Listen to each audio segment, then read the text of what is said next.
বাংলাদেশ খেলাফত মজলিস আমাদের রাজনৈতিক সংগঠন।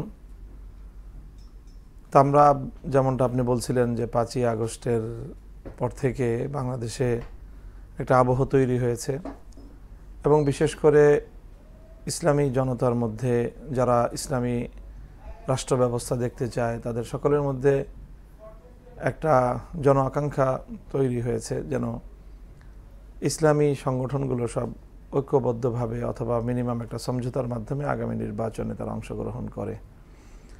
তো যেহেতু আমরা গণমানুষের রাজনীতি করি, মানুষের এই অভিপ্রায়কে আমাদের শ্রদ্ধা জানাতে হয় এবং সেটাকে মাথায় রেখে আমাদেরকে রাজনৈতিক সিদ্ধান্ত গ্রহণ করতে হয়।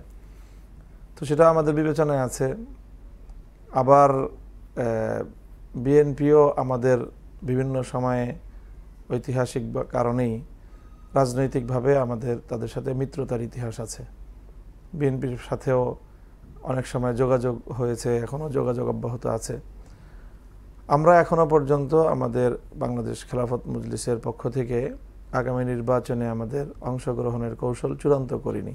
আচ্ছা, তো আমরা বিষয়গুলো ভাবছি এবং এই মুহূর্তে আমরা মূলত জুলাই সনদ এর যে আইনি ভিত্তি অর্জন সেই আন্দোলনে আমরা যুগপৎ কর্মসূচির মধ্যে রয়েছি।